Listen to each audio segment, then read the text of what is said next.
Dinala na naman ako ng amo ko sa bahay bakasyonan. Pagkatapos ko palang kumain na yan, naawa ako sa bintana. Sobrang dumi talaga. Kaya pagkatapos ko kumain ay nilinis ko talaga kasi talagang nanggigitata talaga. Ito pala ay bahay bakasyonan. 7 magkakapatid sila dito. At tuwing taglamig lang nandito kami kasi sa ama na tinitirhan namin ay napakalamig. Dito kasi ay medyo warm. Ayun nga, nilinis ko na yung bintana kasi wala naman kaming mga bisita dito. Isang pamilya lang kami. Amo ko, ako, at saka yung asawa niya. 3 lang kami. At yung alaga ko ay naiwan doon sa aman.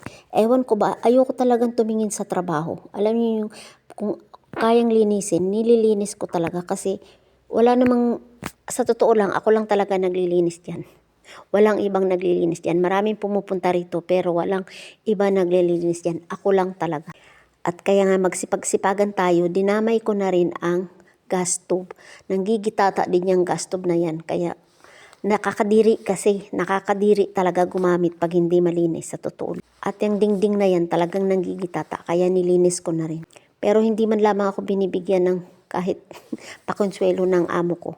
7 sila rito. Minsan noong wala pang virus, binibigyan talaga ako kada punta namin dito. Nakakaipon ako. Pero siguro naghirap na sila, hindi na ako binibigyan. Binibigyan man ako, binibigay sa amo ko, pero hindi na binibigay sa akin. Sa kanya na. Pero dahil trabaho natin ang maglinis, talagang maglilinis tayo. Ayoko kasi nang inuutusan ako. Dinamay ko na rin, lahat ng cover dyan ay nilinis ko na rin. Kasi nga, nagsipag-sipagan tayo kaya lahat na nilinis na natin. Sobrang daming ipis dyan, sa totoo lang. May nakita akong ipis. Tulog pa pala ang amo ko niyan at ako'y nag-iingay na. Halos magdadalawang linggo na kami rito kaya lahat ng linisin ay nililinis ko. No? Wala namang nag-uutos sa akin, talagang nililinis ko lang talaga. Kasi nga katulong naman tayo, hindi naman kailangan na utusan pa tayo. Dahil kailangan tayong magkusa na lang kasi nga matagal na tayo, kailangan nating magkusa na lang sa trabaho. Yan pala ay pagkain ko, ubos na. Paubos na yung pagkain ko, bumili ako ng Indomie, tapos may bigas ng konti, tapos may kape. Paubos na rin yan kasi nga pauwi na rin kami niyan. Kung saan ako dinadala ng amo ko, ayoko naman na tumingin lang sa trabaho. Kung anong lilinisin ay nililinis ko talaga.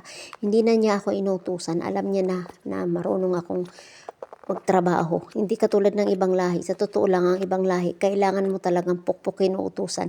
Hindi lahat pero karamihan talaga. May mga ibang lahi din naman na masisipag na hindi na kailangan tingnan ka lang sa trabaho. Pero karamihan din talaga sa kanila ay kailangan talagang utusan. Kailangan talagang pukpukin. Kailangan talagang ipamukha mo na iyan ang trabaho mo. Pagkatapos nga pala niyan ay inarrange ko na rin pa isa-isa.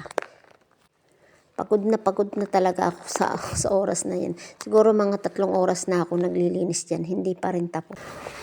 Inuna ko muna ang mga cover. Ayan, napakakalat. Nilabas ko lahat yan. Mamaya ako natatapusin guys ng pagbibideo kasi pagod na talaga ako. Okay, bye!